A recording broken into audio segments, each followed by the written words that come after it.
The floor of the control deck shuddered under my boots before the alarm even finished its first note. I knew right away this was not a drill. Core Conduit 4 is losing containment, Rin said. Her voice stayed steady, even as 3 of her display panels flickered red at once. She sat 2 stations over, her long fingers already moving faster than I could track, pulling up diagnostics from the gate core buried 6 decks below us. Field integrity at 60% and falling. I was already at the secondary console, pulling up the same numbers and hoping they would look different from my seat. They did not. Meridian 9 housed almost 40,000 people across its rings, and every one of them was currently standing on top of the system I was about to try to fix. The gate core itself was 300 years old, built by V-Horn engineers before humans had ever left our own solar system. It was failing in the one place none of the automated systems were built to catch. A slow crack had formed in a containment coil that nobody had thought to inspect in decades. If that field drops below 40%, we lose containment completely, I said, thinking out loud more than explaining. That is not a delay, that is a breach. Owen Blake's voice came through my earpiece from the power distribution deck. Claire, I can reroute auxiliary power to the coil, but I need you to isolate the primary line first, or I will blow every relay between here and the docking ring. Doing it now. My hands moved before my mind finished the thought, flipping through override codes I had memorized years ago and hoped never to use. Around me, the control deck had gone quiet, in the specific way rooms go quiet when everyone in them understands exactly how bad things could get. Ryan caught my eye for half a second. I can hold the diagnostic feed steady while you work. Go. I went. Down 2 decks, through a service corridor that smelled like scorched metal, to a junction box that should have been someone else's problem, and was now entirely mine. The isolation lever, when I reached it, did not move. 3 centuries of dust and disuse had fused it half shut, and for one very long second I stood there pulling with everything I had while the countdown in my head kept running anyway. I found a length of pipe braced against a nearby strut, wedged it against the lever for leverage, and threw my whole weight into it a second time. My hands shook a little, the whole time, not from fear exactly, more from the simple knowledge that if I pulled the wrong one, I would not get a second attempt. The lever caught. Lights along the corridor dimmed, then steadied. Isolation confirmed, I said into my comm. Rerouting now, Owen answered, and I heard the tension go out of his voice by 1 full degree. Coil integrity climbing. 50%. 55. I stood very still in that corridor and watched a number climb on a handheld display. It is not the kind of moment anyone writes stories about, but it was the longest 2 minutes of my life up to that point. The number passed 70% and kept going. Somewhere above me, the shaking in the floor eased, then stopped. By the time I made it back to the control deck, the alarms had gone silent. Rin was already compiling the incident report, 4 data threads open at once, cross-referencing sensor logs against structural schematics older than either of our species' current governments. The failure originated in the coil itself, she said. Structural fatigue. This was going to happen with or without anyone in this room. You reacted in time. That is the entire story. I remember thinking she was right. I remember being wrong to believe that would matter. It took less than a day for a different story to take hold. I first heard it through a public feed playing in the market ring near our sector. A V-Horn counselor named Soren stood at a podium with the calm, practiced weight of someone who had rehearsed his outrage before he had all the facts. He spoke about the incident at Meridian 9 as though he had watched it happen himself, describing a near catastrophe caused by, in his words, human recklessness and human ambition to control more of the Concorde's most sensitive systems than any single species should hold. He did not mention the coil. He did not mention that the Concorde's own inspection schedule for that core had not been updated in over a century. He did not mention that it had been human engineers, not Vorn ones, who caught the failure early enough to stop it becoming something far worse. He mentioned none of that. because none of it served the story he was building.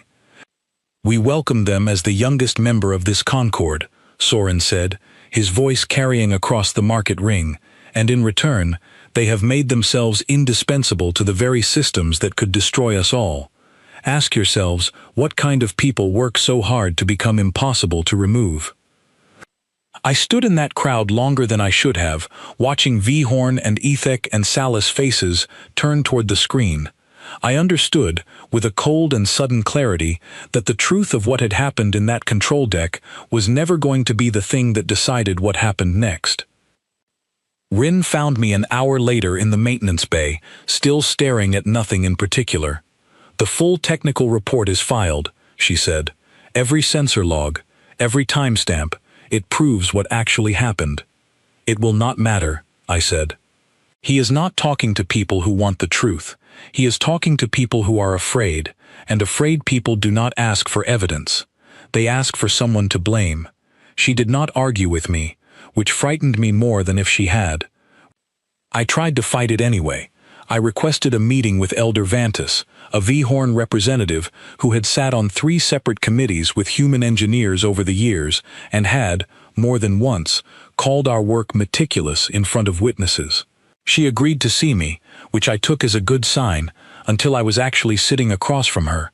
"I have read the technical report," she told me, folding her hands, in a gesture I had learned meant a Vhorn was choosing her next words with care. "I do not doubt it. But Counselor Soren is not wrong that fear is spreading, and fear that spreads far enough stops caring what is written in a technical report." "Then tell them that," I said. "You have the standing to say it." "I have the standing to lose my seat saying it," she said, not unkindly.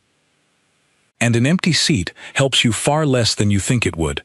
I left that meeting understanding something I had not fully understood before, that the people most capable of stopping what was coming were often the people with the most to lose by trying. Over the following weeks, the story grew the way stories like that always do, picking up weight from things that had nothing to do with it. A trade dispute on a different station became proof of human overreach. A disagreement between 2 Ithic merchants became evidence that humans were destabilizing Concord commerce. A Salis medical researcher, someone who had worked alongside human doctors for 6 years without incident, found her research funding frozen pending review, the word review doing exactly the same quiet work it always did. None of it connected to anything real, but connection was never the point. Fear does not need a straight line, it only needs a direction. I watched delegates who had shaken my hand at station functions start avoiding my eyes in the corridors. I watched Ithic engineers who had trained under human instructors for a decade go quiet whenever the coming council session came up.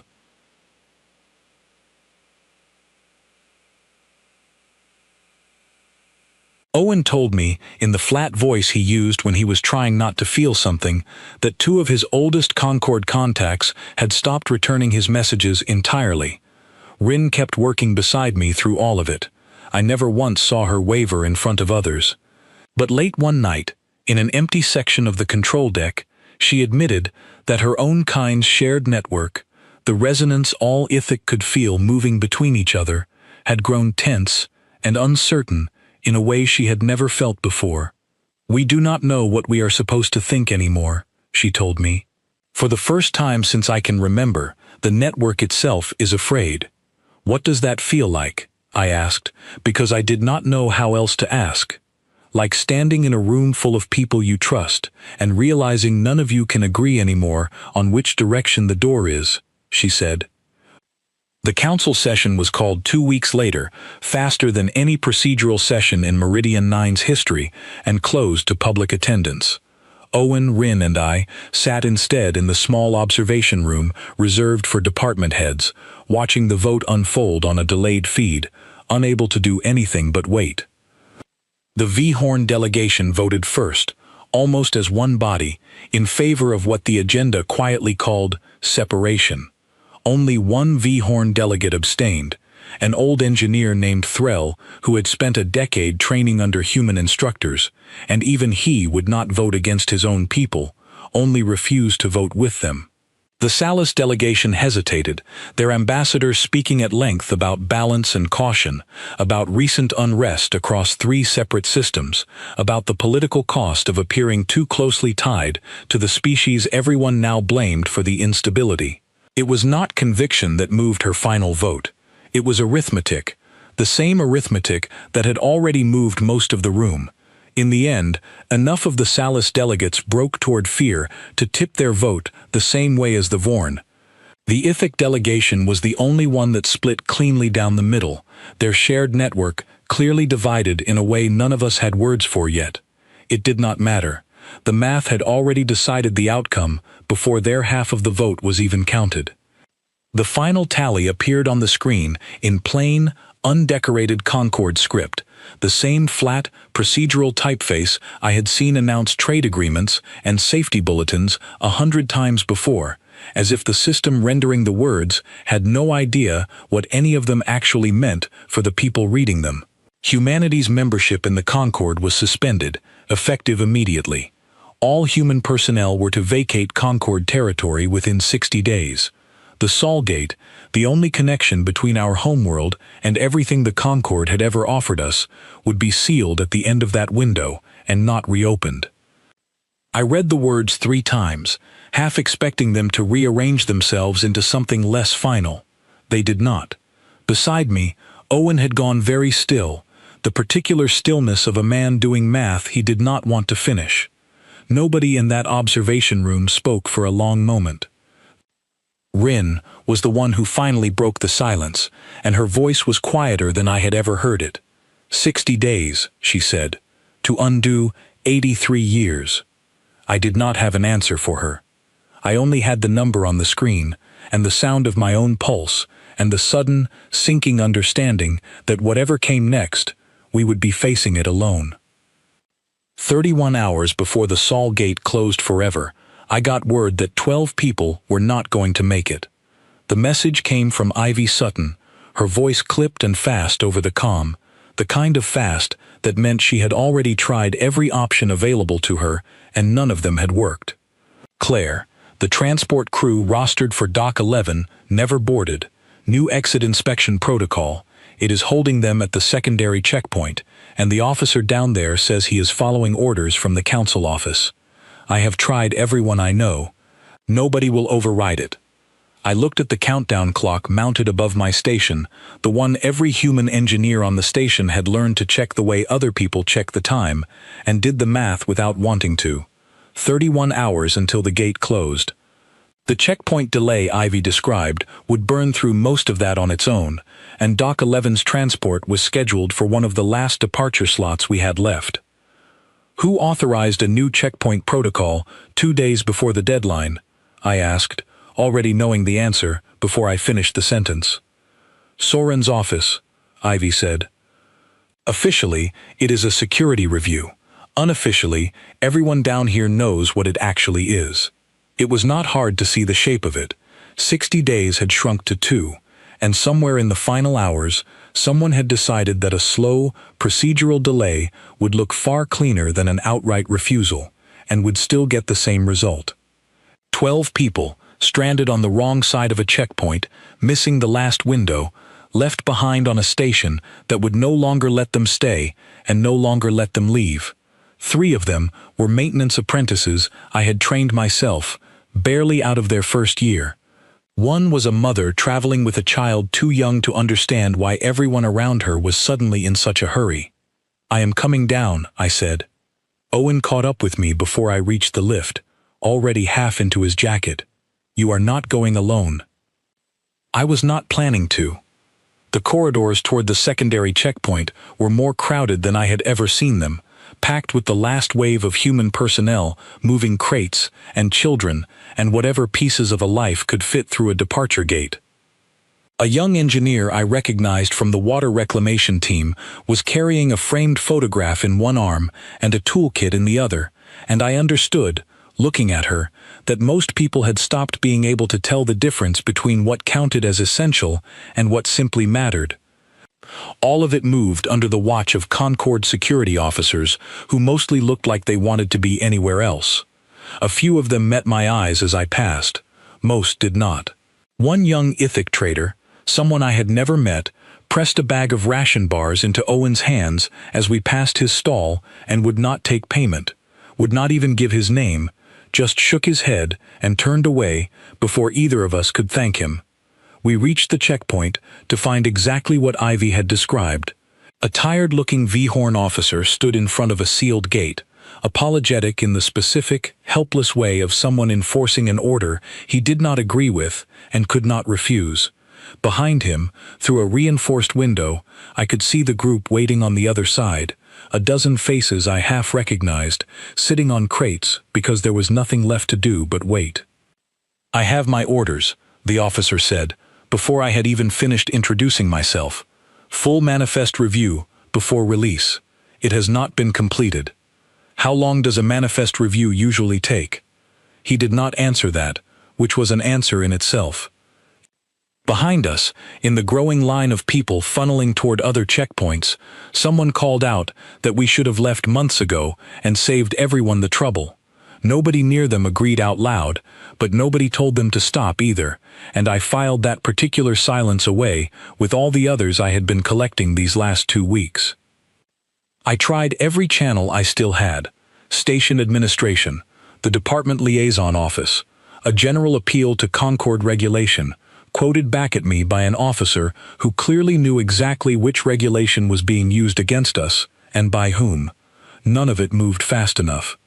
The countdown clock in the corner of my display kept sliding downward, and Doc 11's transport was not going to wait for a paperwork delay to resolve itself on its own schedule. It was Rin who found a way through, and she did it in the middle of everything, not off to the side where it would have been safer for her.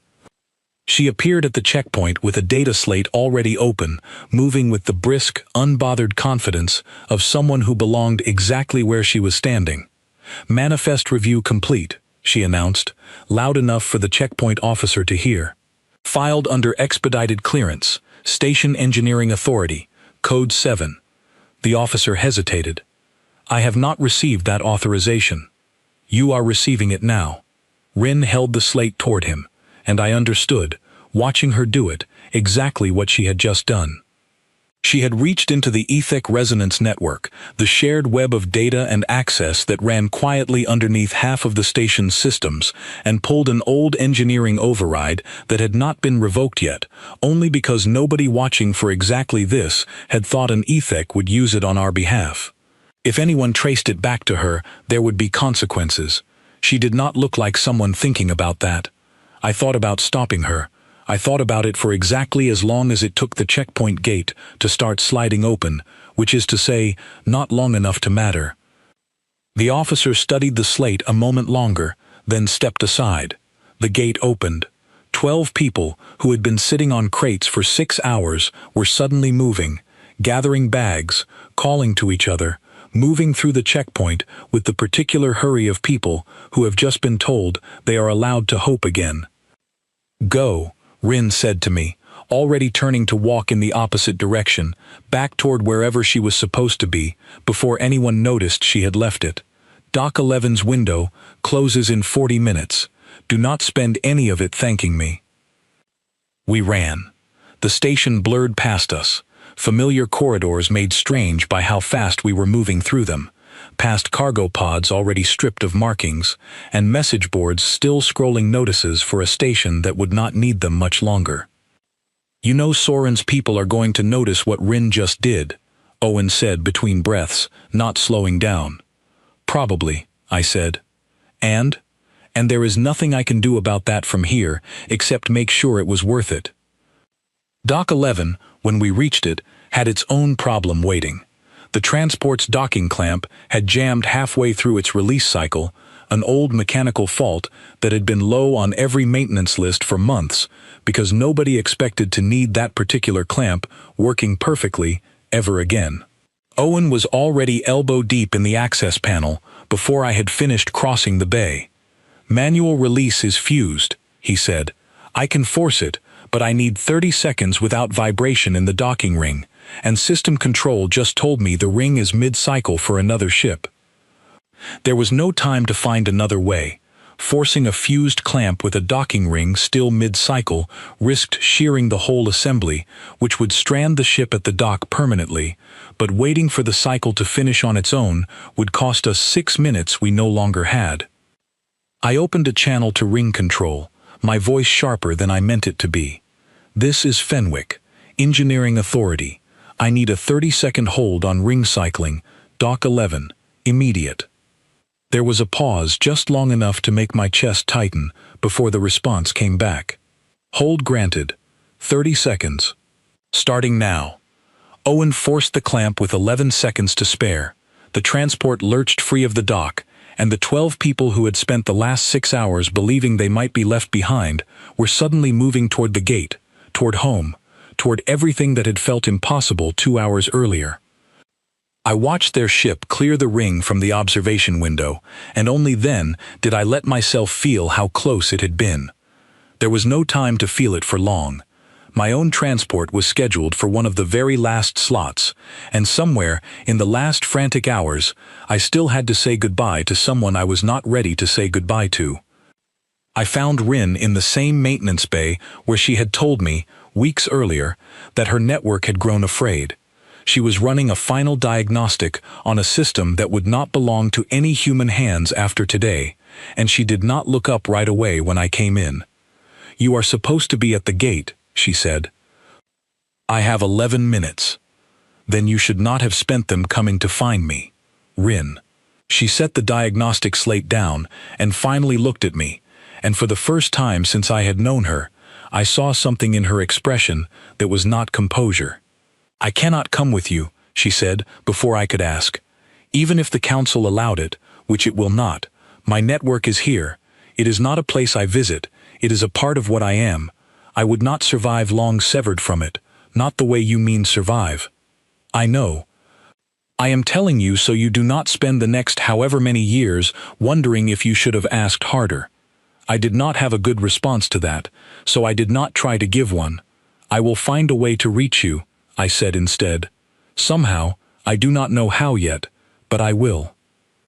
She pressed something small and cool into my palm before I could stop her, a narrow data thread no longer than my finger.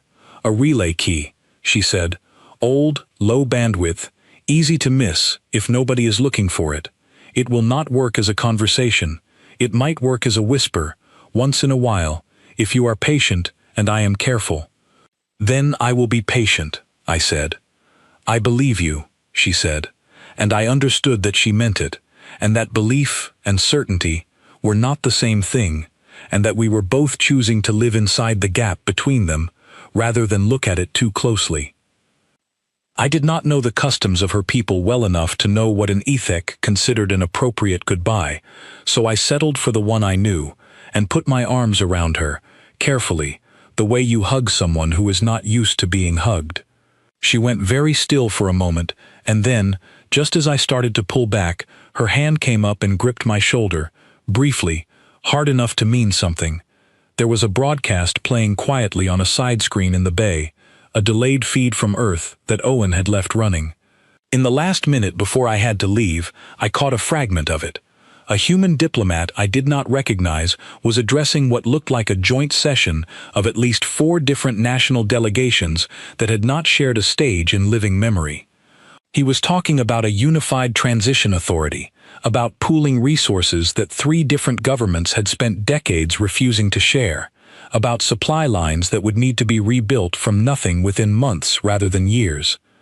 He said, and I remember this part clearly, that whatever divided us before today mattered a great deal less now that we were the only people left who were going to solve this, and that any nation still arguing about old borders by the end of the week could explain that choice to everyone who froze waiting for them to finish. I did not have time to hear the rest. I have wondered since whether that moment, more than anything the Council did to us, was the true beginning of what came after. 12 people had made it home because we refused to accept the schedule someone else had decided for them. That thought was the only thing keeping me upright as I crossed the last stretch of corridor toward my own departure. I made it to the gate with 4 minutes to spare. The Sol Gate stood exactly as it always had, a vast ring of alien architecture built long before humans had ever seen it, humming with the particular blue light that meant it was still, for these last few minutes, open. Owen was already aboard.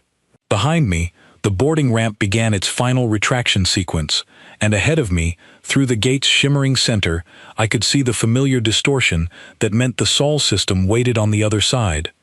I did not look back. I told myself it was because there was no time, and that was true. But it was also true that I did not trust myself to look back and still walk forward. The pilot counted down the seconds under her breath without meaning to, a habit I noticed only because I was doing the exact same thing in my own head, and for those last few seconds, neither of us said anything else at all. The ship cleared the gate with less than 90 seconds remaining on the closure countdown. I watched through the rear viewport as the ring behind us began to dim, the blue light collapsing inward on itself, folding smaller and smaller until there was nothing left where an entire connection to everything I had known for 83 years used to be. The gate did not explode or shatter the way I had half expected. It simply closed, quietly, permanently, like a door pulled shut by someone who had already decided not to knock again. Sol system unfolded in front of us exactly as it always had, blue and ordinary and entirely, achingly ours, and for a long moment nobody on that ship said a single word. We were home, and home, for the first time in nearly a century, belonged to no one but us.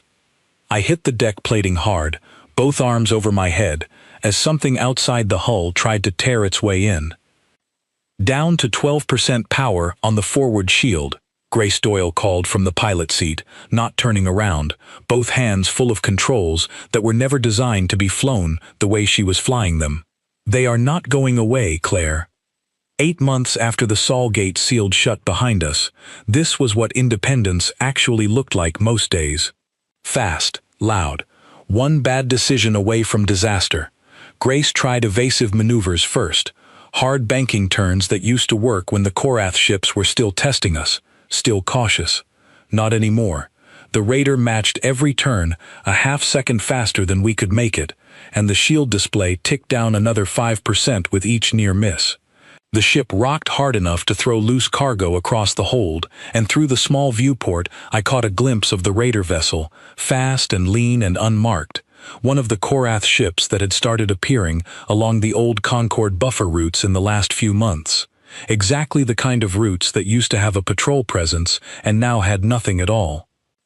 8 months of independence had taught us a few things, and the most important one was this: we did not have the raw power to outfight anything with real Concord-grade weapons, so we had learned, fast, to make sure a fight was never really about raw power. "Ivy, are the beacon relays primed?" I shouted toward the cargo bay, where Ivy Sutton was crouched over a set of modified gate frequency emitters we had bolted together from salvaged parts 3 weeks earlier and never actually tested against a live target. "Primed and hot," she called back. "Say the word." "Grace, cut main engine the second I say go. Full stop. No drift compensation." "That is a terrible idea," Grace said, already moving to comply. "It is a terrible idea they will not expect," I said. "Go." The engines died. The hauler went dark and silent, and for one horrible second, completely vulnerable, exactly like a ship that had lost power in a fight it was losing. The Korath vessel surged forward for what should have been an easy final pass. In that same second, Ivy's emitters flooded the space around us with the exact resonance signature of an active Concord gate opening, a signal every Raider crew had been trained for years to treat as an automatic full retreat, because gates in transit were the one thing in this region of space powerful enough to destroy a raiding ship outright.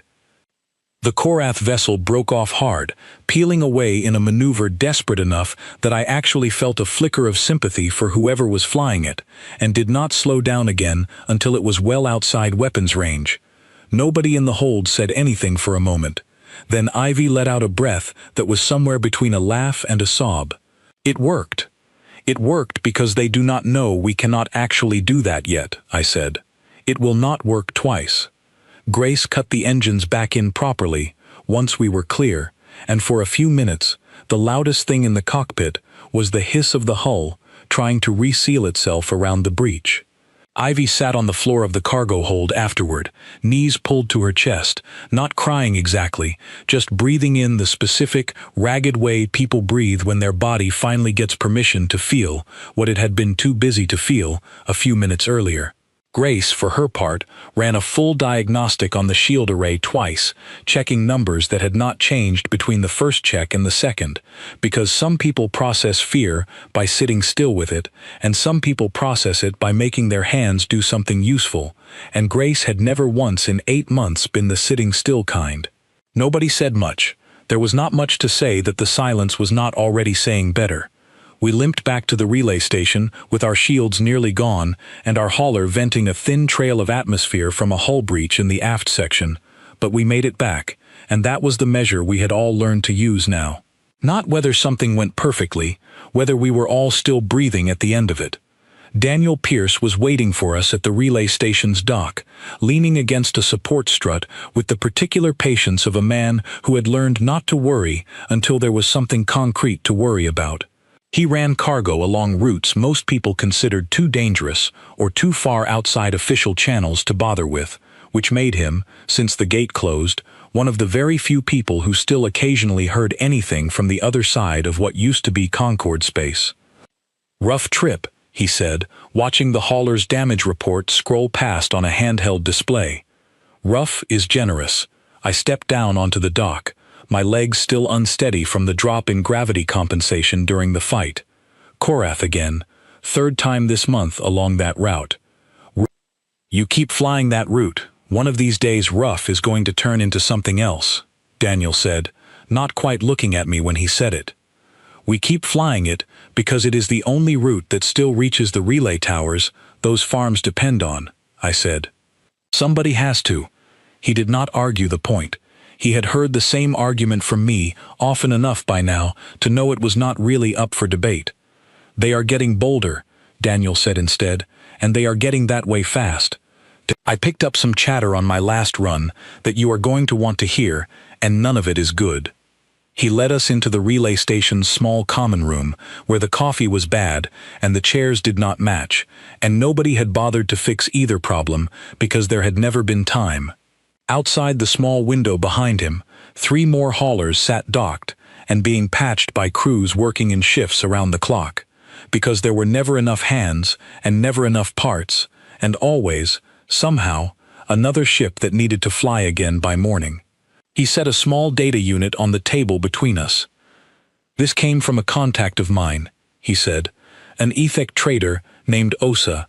He runs information the way some people run cargo, buys it cheap and sells it dear, and he is mostly reliable if you know how to weigh what he tells you. According to him, the Concorde's gate network is failing faster than anyone official wants to admit.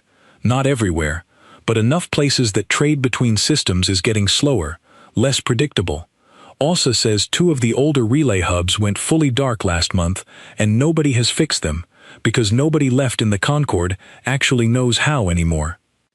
"They let us do all of that," I said quietly. 83 years of maintenance, all handled by human crews, because it turned out we were better at patient, careful repair work than anyone wanted to admit out loud. "There is more," Daniel said. "Osa says the old dispute between the Vorn and Ethik delegations over shared trade routes has come back, worse than before, because there is nobody left who both sides trust enough to mediate it. Apparently, that job used to fall to human liaisons more often than the Concorde ever admitted." Osa also mentioned a farming colony out past the old Ethik trade corridor, 300,000 people who depended entirely on imported water processing equipment that only ever got serviced when a human maintenance crew swung through on rotation. Nobody swings through anymore. Osa says they are down to a 2-month reserve and rationing already, and no Concorde agency has agreed on whose budget the repair should come out of. Osa had attached a single image to the report, grainy and low resolution, of a dry irrigation channel stretching toward a horizon that used to be green. I did not need him to explain what I was looking at. Grace leaned back in her chair, arms crossed. So they are falling apart. Slowly, Daniel said, which might be worse than fast, honestly. Slow collapse means a lot of people getting hurt along the way, who never had any say in the vote that started it. I thought about Rin then, the way I thought about her most days, a small, persistent worry I had learned to carry without letting it show, the way you learn to carry a stone in your shoe you have decided is not worth stopping to remove. Has anyone heard anything from Meridian 9 specifically? I asked. Daniel's expression shifted, just slightly, in a way that made my stomach tighten before he even answered. Nothing recent. OSA's last solid report from that station was almost 3 weeks old. Might mean nothing. Communication out that way is not what it used to be. Might mean nothing was not the same as means nothing, and I understood the difference well enough not to ask him to pretend otherwise. We flew back to the coordination center outside what used to be called simply home and was now, 8 months in, the working seat of the Solar Assembly, the first fully unified human government in recorded history, built faster and out of more desperation than anyone would have believed possible a year earlier. It had taken 4 national governments, 1 exhausted continent-spanning summit, and a shared, sudden understanding that no single nation could rebuild an entire gate maintenance capability alone, but somehow, in less time than it used to take to agree on a shipping treaty, they had done it. I still was not sure whether to call that a triumph or simply the fastest anyone had ever been frightened into cooperating. New engineering schools had opened in a dozen cities in the last 2 seasons alone, most of them teaching exactly the kind of patient, hands-on infrastructure work the Concorde had always taken from us for granted. Nobody had planned that particular boom. It had simply become obvious, the moment there was no one else left to lean on, that every young person willing to learn how old, tired systems actually worked was worth more to us now than they had ever been allowed to be worth to the Concorde. Some weeks, I spent an afternoon doing something that would have been unthinkable a year before, teaching a room of 40 new engineering apprentices how to read century-old schematics by hand, because half of them had grown up on tools that assumed a stable power grid and reliable parts supply, neither of which we could promise anymore. A boy near the front, maybe 19, had asked me once why the Concorde had never taught its own people to do this work themselves. I did not have a kind answer, so I gave him the honest one instead, because it was easier to have somebody else's species solve the hard, patient problems and never have to say thank you for it. Watching 40 people lean forward over broken circuit diagrams, arguing with each other about power routing like it was the most interesting thing in the world, I understood something about what independence was actually building, 1 classroom at a time, whether the Concorde noticed or not. Henry Lang met us on the landing platform himself, which told me before he said a word that the debate inside had not gone well. They are deadlocked again, he said, walking with us toward the main hall.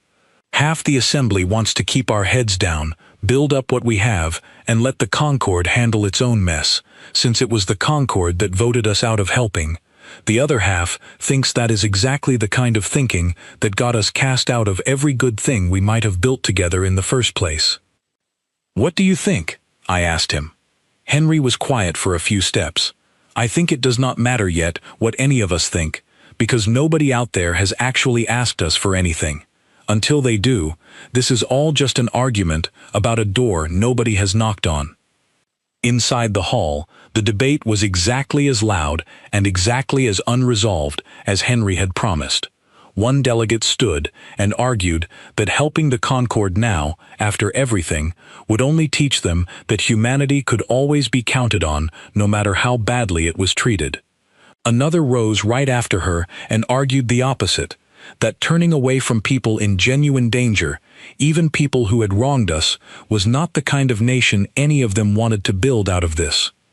Near the end of the session, a delegate I did not recognize turned in her seat and asked, directly, whether anyone in the room had actually spoken to the people currently living through the Concorde's collapse, or whether the entire debate was happening in the comfortable abstract. Nobody had a good answer. I did not raise my hand either, though I thought about Rin every single second that question hung in the air. I sat through 2 hours of it, listening to arguments I understood from both sides, the fear of being used again, sitting right next to the guilt of watching people we had once called neighbors struggle without us. Neither side was entirely wrong, which was, I was starting to learn, usually how the hardest arguments went. I understood both sides better than I wanted to. I had spent 83 years of my life, or near enough, being quietly useful to people who mostly noticed us when something went wrong. I did not particularly want to spend the next 83 doing the same thing for free, but I had also spent the last few months flying a beat-up cargo hauler along a route I refused to abandon, because somewhere at the far end of it were people who needed water and had done nothing to deserve losing it. I was not sure those two feelings were actually in conflict. I was fairly sure most of the room thought they were. That night, back in my own quarters, I finally tried the relay key Rin had given me at the gate 8 months earlier, something I had promised myself I would not do until I had something worth saying. I fed it into an old signal converter Ivy had helped me build for exactly this purpose, and sent 3 words into whatever thin, low-bandwidth channel it still had access to. "Are you safe?" I did not expect an answer quickly. Low-bandwidth relays were never fast, and I told myself the silence over the following 2 days meant nothing more than distance and static. I was wrong about that, though I would not learn how wrong until later. It was 2 days later, back at my own station, that the message came through that changed the shape of everything. It arrived garbled, stitched together from 3 different second-hand sources that Daniel's network had pieced together over about 18 hours, and by the time it reached me, it had already passed through enough hands that I could not be certain which parts were fact and which were rumor filling gaps nobody could confirm. What was consistent across every version was this: Meridian 9 had gone dark. Not slow, not gradual, not the kind of quiet failure Daniel had described happening elsewhere across the failing gate network. Something had happened there fast, recently, and nobody outside the station had heard a confirmed word from anyone inside it in over 4 days. One fragment, unverified, mentioned weapons fire. Another mentioned a hull breach along the outer ring. A third contradicted them both and mentioned nothing but a total communications failure, nothing more sinister than an old relay finally giving out. I wanted very badly to believe the third one. I read the message 3 times before I let myself react to it, the way I had learned, over 8 months, to read any piece of bad news before deciding how much of my fear was useful and how much of it was only fear. Rin was on that station. Rin had always been on that station, tied to it the way she had told me she would be, bound to a network she could not leave and would not survive being cut from. I did not sleep that night. I sat at my console instead, running the same search queries over and over, refreshing feeds that had nothing new to tell me, watching the relay key's dark, unresponsive light sit on the desk beside my hand like it was mocking me for ever believing 8 months of silence could be undone with 3 words and a low-bandwidth signal. By morning, I had made a decision I had not fully admitted to myself yet. The kind of decision that does not feel like a choice so much as the only door left standing in a burning building. I was not going to wait for an official answer to reach me through channels that no longer existed to carry it. Whatever had happened at Meridian 9, I was going to go and find out myself. Debris field ahead, dense cluster, could be old gate wreckage, Daniel said from the pilot seat of the Merrow, his voice low, even though there was nobody aboard who needed quiet. Hold on, this is going to be close. I gripped the edge of my seat as the ship banked hard, and only once we leveled out again did I let myself admit how frightened I had been for the last 4 hours of this flight, ever since we left the coordination center without a single vote of official approval behind us. The Merrow was fast, unremarkable to look at, and exactly the kind of vessel that could slip along old smuggler routes without tripping whatever thin patrol presence still existed out past the edge of what used to be the Concorde's protected border. None of us were supposed to be on this route. The Solar Assembly had not authorized this mission. It had, in fact, explicitly declined to authorize any mission at all until it had more information, and I had decided, somewhere around hour 2 of that debate, that I was not willing to wait for a vote to find out whether Rin was alive. Owen sat beside me, quiet in the particular way he got when he was frightened and trying not to show it. Ivy had insisted on coming too, on the grounds that if anyone was going to need fast repairs done under pressure, it should be someone who had already done it under fire once this year. None of us had said much since leaving. There was not much to say that would not sound either falsely confident or honestly terrified, and I think all 4 of us had silently agreed to avoid both. The debris cluster came up fast, dark shapes tumbling in loose, unpredictable orbits, and Daniel threaded the marrow through gaps that did not look wide enough until we were already past them. One piece, a jagged section of what might once have been a cargo container, clipped the outer hull hard enough to throw a spray of warning lights across the console, and Daniel corrected course without so much as a change in his breathing, the kind of calm that only comes from having done something terrifying enough times that your body stops treating it as new. My hands stayed clenched around the edge of my seat the entire time, not because there was anything useful for them to do, but because stillness felt impossible. "Clear," Daniel finally said, and I let out a breath I had been holding without noticing. For a few minutes after that, the marrow flew through open, empty space, and the quiet felt almost worse than the debris field had. Ivy ran a final check on her cutting tools without being asked. Owen stared out the viewport at nothing in particular. I found myself running the same mental checklist over and over: station layout, emergency corridor codes, anything that would keep my mind from landing on the one thought I was avoiding, which was that we might already be too late. Meridian 9 came into view 20 minutes later, and for a moment, none of us said anything at all. Half the station's outer ring was dark, sections of hull scored and buckled in ways that made my chest tighten with recognition, because I had spent years learning exactly what this station was supposed to look like, and this was not it. Docking arms hung at broken angles. A thin trail of atmosphere ghosted out from a breach near what used to be the market ring, freezing into a faint, glittering trail against the black. I had watched that market ring fill with light every evening for 6 years. It was dark now, all of it, the whole curve of the station's public sector reduced to a black silhouette against the stars behind it. "No response on any hailing frequency," Daniel said quietly. "Take us to the auxiliary dock near the engineering sector," I said. "If anyone is alive in an organized way, that is where they would have gathered. It is the most defensible section on the whole ring." We docked manually, the automated systems too damaged or too powerless to respond, and the moment the airlock cycled open, the station's air hit us, thin and cold, and carrying the particular burnt metal smell of a place where fires had been fought and barely won. A maintenance drone drifted past us in the dim light, spinning slowly on a bent axis, its navigation lights blinking an error code I recognized from 100 routine repair jobs and had never once seen outside a controlled diagnostic bay. Seeing it out here, drifting and unattended, told me more about how completely the station's automated systems had failed than any report could have. "Life support's barely holding in this section," Ivy said, reading numbers off her handheld unit. "We do not have long before it gets a lot harder to breathe in here." "Then we move fast," I said, "and we do not split up." The corridors beyond were dark except for emergency lighting, strips of dim red barely holding back a darkness that seemed to swallow sound the same way it swallowed light. We moved fast, Ivy checking structural integrity readings on a handheld unit every few meters, calling out warnings when a section looked ready to give.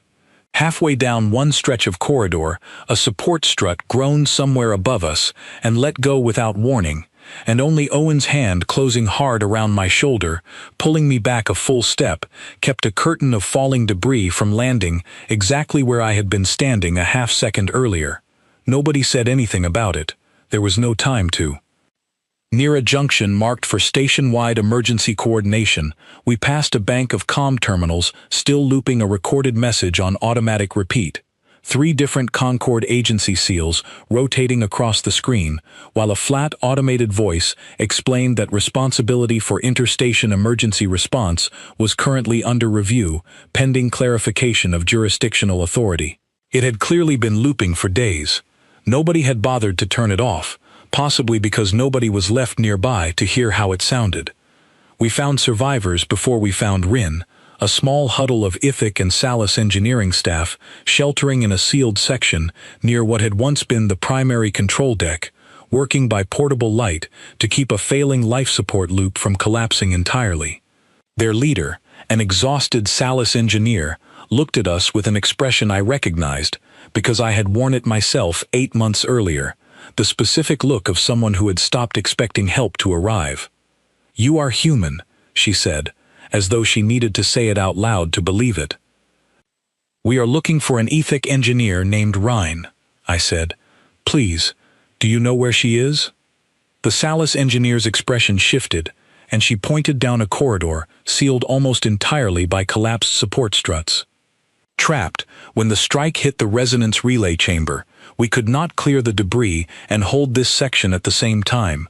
"We have been trying to reach her through the network," she answers, but only barely. I did not wait to hear the rest. The corridor was worse than I had let myself expect, a tangle of fallen struts and torn conduit that Ivy took one look at and immediately began directing us through, calling out which sections would hold weight and which would not.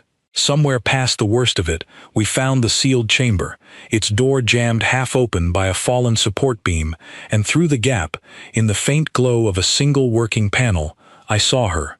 Rin was pinned beneath a section of collapsed framework, her lower body trapped, her face pale in a way I had never seen on her before. But her eyes were open, and when she saw me, something in her expression eased that had clearly been holding very tightly together until that exact moment. "You are supposed to be on the other side of a closed gate," she said, her voice thin but unmistakably hers. Apparently, I do not take that kind of thing as seriously as I should. I was already working with Owen to assess the framework pinning her, Ivy right behind us, with a cutting tool from the Marrow's kit. "How long has the air recycler in here been down?" "Long enough that I have been rationing how much I speak," Rin said, which was, I understood, her way of telling me the truth without frightening me any more than necessary. "You should not have come," she said, even as I checked the stability of the framework above her. "It was reckless, extremely reckless. I want that noted somewhere." "Noted," I said, "hold still. I am pinned under several hundred pounds of collapsed superstructure. Holding still is not currently a choice I am making." It was, I realized, exactly the kind of thing she would say, and hearing it steadied my hands more than anything else could have in that moment. Owen braced the heaviest section of framework with his shoulder, while Ivy worked the cutting tool through a support strut, thick enough that the tool's charge indicator dropped a visible increment with every pass. Halfway through, the tool's charge warning flashed amber, and for one terrible second none of us breathed until it settled back to a steady green. "Charge is fine," Ivy said, mostly to herself. "Charge is fine. Keep going." It took 11 minutes to cut through the framework enough to free her. 11 minutes in which Ivy's hands did not shake once, despite everything else happening around us. When the last strut gave way and Owen pulled Rin clear, she was hurt and exhausted and very much alive, and for the first time since Daniel's garbled message had reached me 3 days earlier, I let myself breathe all the way out. "The resonance network," she said, once we had her stable enough to talk, her voice still rough. "It has been screaming since the attack. Every Ithic connected to it feels the stations we have lost. I did not know it was possible to feel something break across that many minds at once." "What hit you?" Owen asked. "Was this the Concorde falling apart on its own, or something else?" "Something else," Rin said. "Raiders. Fast, coordinated, better organized than anything that used to test this border in the old days. They knew exactly which sections had the weakest remaining defenses. They knew before we did. That detail sat wrong with me, even through the relief of finding her, because opportunistic raiders did not usually know that much in advance. Organized ones did. We spent another hour helping the surviving engineering staff stabilize what could be stabilized. Ivy rerouted power to keep the failing life support loop running another few days at least, tracing wires by handheld light, while Owen and I helped clear a second corridor. This one leading toward a supply cache, the Salus engineer said, still had usable oxygen canisters if anyone could reach it safely.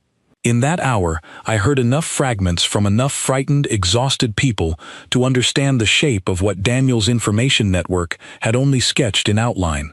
The Concord's Central Authority had fractured badly enough that no coordinated rescue effort had reached Meridian 9 at all in 4 days. Not because nobody cared, but because 3 different agencies were still arguing over whose responsibility the response was, while the station burned and froze and suffocated in the space between their arguments. One of the Ithic engineers, young enough that I doubted she had worked more than a handful of years before the gate closed, told me she had spent the first 2 days after the attack trying every official channel she had ever been trained to use, filing the correct forms, following the correct chain of command, before finally understanding that the chain of command she had been trained to trust no longer led anywhere at all. I kept waiting for someone more senior to arrive and fix it properly, she said. It took me too long to understand that nobody more senior was coming. It was the Salus engineer, in the last few minutes before we prepared to leave, who told me the thing I had not expected to hear at all. There have been messages, she said quietly, glancing around as though the admission itself might get her in trouble, reaching toward your people, unofficial ones. I do not know how far they have traveled, or whether anyone on your side has received them yet. But I know that Chancellor Soren himself authorized the first one 3 weeks ago, and that he has never once in his political life asked anyone for anything. Why tell me this? I asked her. You do not know me. You have no reason to trust that I would do anything useful with it. She considered that for a moment, exhaustion and something more deliberate moving across her face at the same time. Because you came, she said simply. Nobody official sent you. Nobody voted on it. You came anyway. That tells me something about what your people might still be willing to do, if anyone ever worked up the courage to actually ask. I did not know what to do with that information yet, only that it sat in my chest alongside everything else I had seen on that station. The damage, the fear, the very real cost of 83 years of shared work unraveling in 8 months. I thought about Elder Vantis, the V-Horn representative who had told me 8 months and a lifetime ago that she had the standing to lose her seat and nothing more. I wondered if she was still on the council, and whether losing her seat might have actually meant something in the end. I thought about Soren's voice in that market ring, so certain, so composed, and tried to imagine what certainty sounded like now, coming from a man whose civilization was falling apart in exactly the ways he had once accused us of causing. Rin slept most of the flight back, strapped into a makeshift berth Ivy had rigged from cargo webbing, and I spent most of it watching the steady rise and fall of her breathing instead of looking out at the stars, because for the first time in 3 days I finally had something worth watching that did not frighten me. What, if anything, would we owe them, now that they were finally the ones asking? Chancellor Soren was still in the middle of a sentence he clearly hated saying when the first alarm went off. We were seated in the meeting hall of a neutral relay platform, the closest thing left to common ground between the Solar Assembly and whatever remained of the Concord's Central Authority, and I had spent the last 20 minutes watching a man who had once called my entire species indispensable and dangerous in the same breath try to find a way to ask for help without sounding like he was asking for help. It had taken 6 weeks of careful, unofficial diplomacy through channels like Perel to arrange even this much: a closed room, no press, no promises made in advance about what either side would agree to.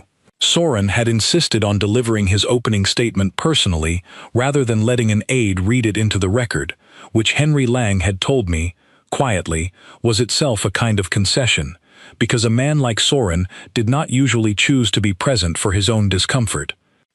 Around the table sat delegates from all three of the Concord's remaining member species, plus Henry Lang and two other members of the Solar Assembly's delegation, and every single one of them had the particular stiff posture of people sitting through a conversation nobody wanted to be the one to start plainly. Peril, seated near the far end, caught my eye once. Briefly, in a way I understood to mean patience, we are almost there, before looking back down at her own notes. Behind Soren's carefully measured words sat 6 weeks of quiet catastrophe I had only heard about secondhand. 2 more relay hubs gone dark, a 4th farming colony now fully dependent on emergency shipments, and a growing list of smaller failures that nobody in that room wanted to say out loud in front of the delegation that had once been blamed for causing exactly this kind of instability. The Concord acknowledges, Soren was saying, each word sounding like it cost him something physical to produce, that certain systems critical to interstellar stability were maintained, in practice, primarily by human. The alarm cut him off before he finished the sentence, a low, urgent tone that every engineer in that room recognized instantly, because it was the same tone Meridian 9 had used, and every relay station since, for exactly one kind of emergency. Multiple contacts inbound, the platform's Salis coordinator announced, her voice tight. Fast approach, unregistered signatures. It is a fleet, not a raiding pair. This is not opportunistic. I felt the room shift around me, chairs scraping back, delegates from 4 different species suddenly moving with the same fast, wordless urgency. Underneath the fear, I felt something else too. A grim, private confirmation of the thing that had never quite sat right about what happened at Meridian 9. The Korath had not been probing weak points at random. They had been mapping them, and this platform, hosting the first real Concord and Solar Assembly summit in 8 months, was either the softest target they had found or the most symbolic one, and either reason was bad enough. "How long until they are in weapons range?" I asked. 11 minutes. The coordinator said, maybe less. 11 minutes was not enough time to evacuate a platform this size, and everyone in that room seemed to understand that at the same moment I did. "Then we do not evacuate," I said. "We defend it." Henry Lang, seated at the head of the Solar Assembly's small delegation, looked at me the way he had learned to look at me over the last 8 months, which was to say, like someone waiting for the plan before deciding whether to argue with it. "This platform's shields were built for debris impacts, not fleet engagements," Soren said. "We do not have the defensive capacity to survive a coordinated assault." "You do not," I agreed, "but you have an old gate relay core sitting 2 decks below us that nobody has touched in years, because nobody left in the Concorde knows how to work with aging infrastructure anymore." "I do." It was, I will admit, not a fully formed plan in that moment. Only the shape of one, built from 8 months of learning to make old, tired, half-forgotten systems do things they were never quite designed for, because that was the only kind of power we had ever had to work with. Wren was on her feet before I finished explaining it, moving faster than her still-healing injuries should have allowed. "The resonance network can help," she said.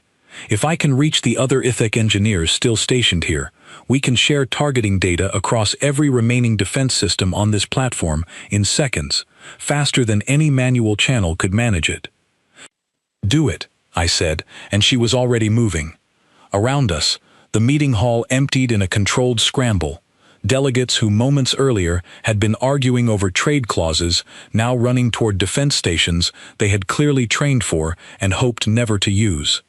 It struck me, even in the middle of everything else, that this was the first time in 8 months I had seen every species in the Concorde moving toward the exact same goal at the exact same time.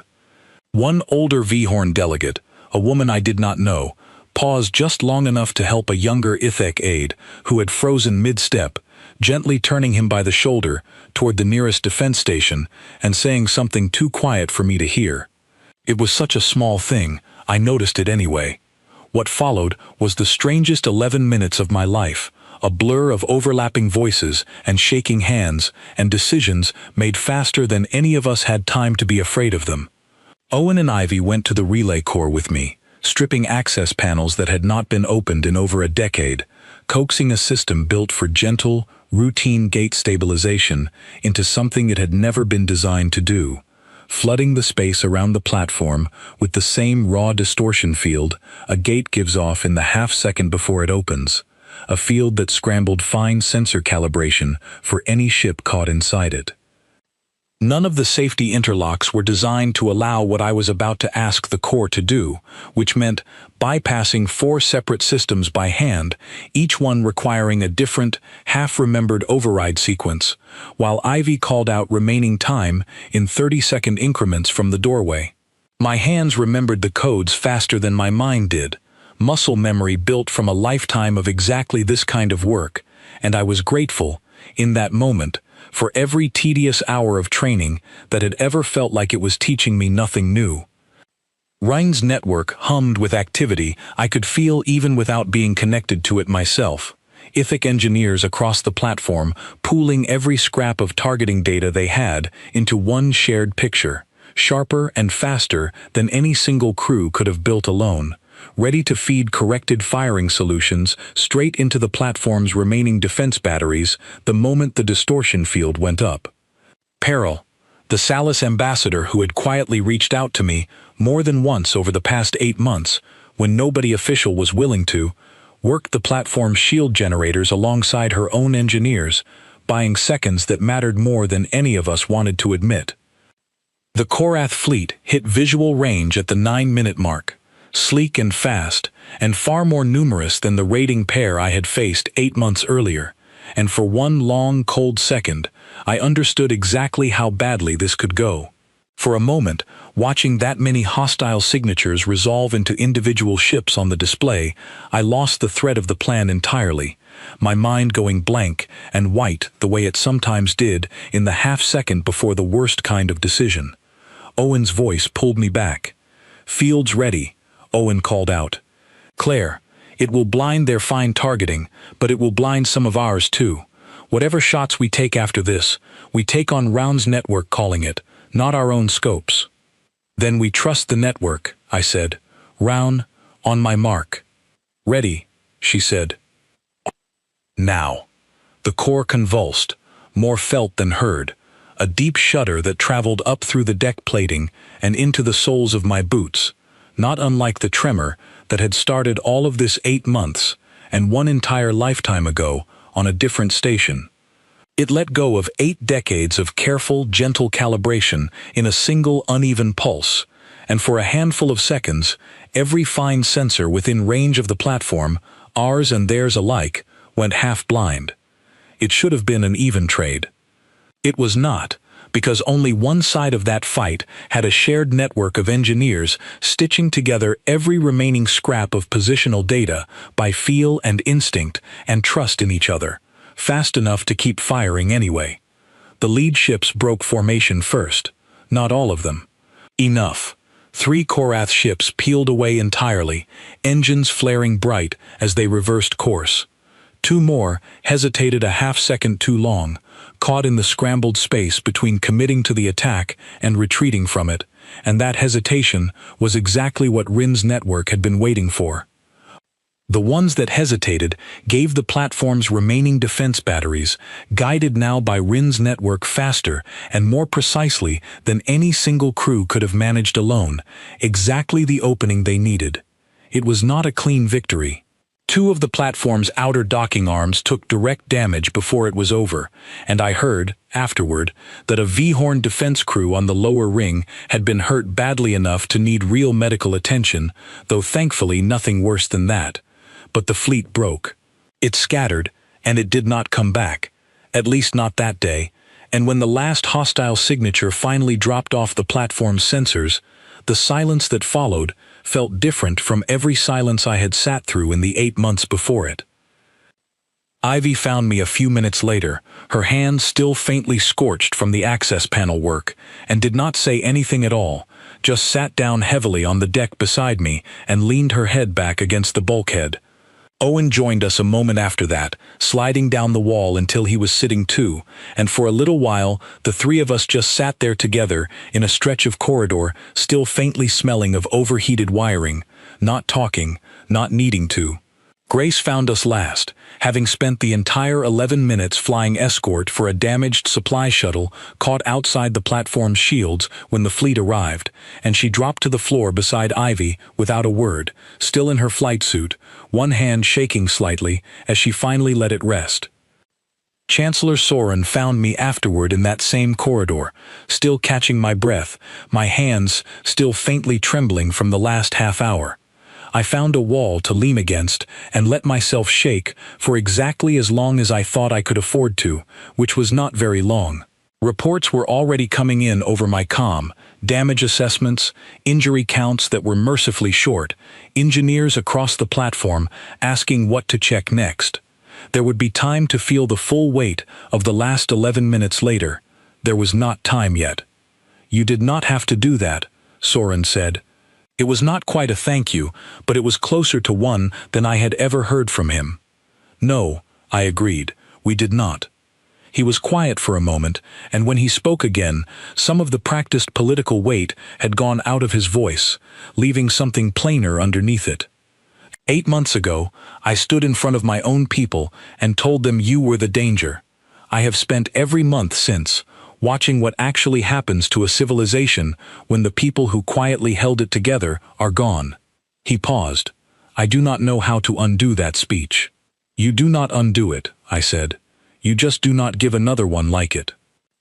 We finished the summit 2 days later, once the platform's damage had been stabilized enough to make continuing possible, and the terms that came out of it were not the terms Soren's office had drafted 8 months earlier, back when they still imagined humanity might simply be grateful to be asked back on any terms at all. Henry Lang made sure of that, and I made sure of the parts that mattered most to me personally, sitting at that table not as a returning junior partner grateful for a second chance, but as an equal delegation that had built its own government, its own defenses, and its own way of solving problems in the time the Concord had spent falling apart without us. There would be no return to the old arrangement, no human seat treated as the youngest, most disposable voice in the room. What we built instead was smaller in ambition and larger in honesty, joint engineering oversight of the gate network, shared equally, decided jointly, with one condition written in plain language for every delegation to sign. No single species could ever again vote to cut another off from infrastructure that all of them depended on to survive. One of the Vahorn delegates, not Soren, pushed back hard against that clause, arguing that no governing body should permanently surrender the authority to make decisions about its own infrastructure, no matter the circumstances. He was not entirely wrong, and I told him so. "You are right that it limits your authority," I said. "It limits ours too, equally, which is the entire point. Nobody in this room gets to be the one who decides who stays and who goes anymore.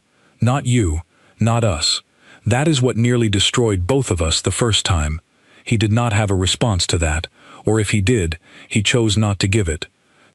We also secured something smaller but, to me, just as important: full solar assembly authority over any human personnel working within Concord space, meaning no future council, however frightened or however cleverly it dressed up its fear as policy, would ever again be able to vote on the fate of people it had never bothered to actually listen to. Henry Lang read that clause aloud twice before signing it, the second time slower than the first, like he wanted to make sure every word landed exactly the way it was supposed to. Perel argued for the joint oversight clause harder than anyone else at the table. "I have watched 2 species nearly destroy a third out of fear, and I have watched that fear cost all 3 of us far more than it ever protected," she said, addressing the room rather than any one delegate. "I would like this Concord, whatever shape it takes going forward, to be the last one that has to learn this lesson by losing something first." I understood, watching her say it, that she had likely spent 8 months quietly hoping someone would finally let her say exactly that, out loud, on the record, where it could not be quietly walked back later. Rin stayed on as the lead liaison for the Joint Engineering Authority, still bound to her network, still exactly as sharp and exactly as unwilling to let me thank her properly as she had ever been. The first time I saw her fully recovered, weeks later, back at a rebuilt section of Meridian 9, she looked at the new Joint Authority badge on my jacket and told me it was, in her exact words, an overly complicated solution to a problem that could have been avoided entirely if anyone had simply asked the right questions 83 years earlier. I mean it as a compliment, she added, after a moment, which was, for Rin, practically an outpouring of sentiment. Complicated solutions, built by people who finally asked the right questions, are still better than simple ones, built by people who never bothered. I will take it, I said. You should. I do not hand them out often. She was not wrong about any of it. I think about that council vote often, the one that ended with a plain, undecorated tally on a screen, and 60 days to undo everything we had built together. I think about Soren's voice in that market ring, warning an entire alliance about the danger of people who had made themselves indispensable, and I think about every quiet, unglamorous hour of maintenance and mediation and patient, unrewarded repair work that had actually kept that alliance standing long before anyone thought to be afraid of it. None of that work ever made it into a speech. It was never going to.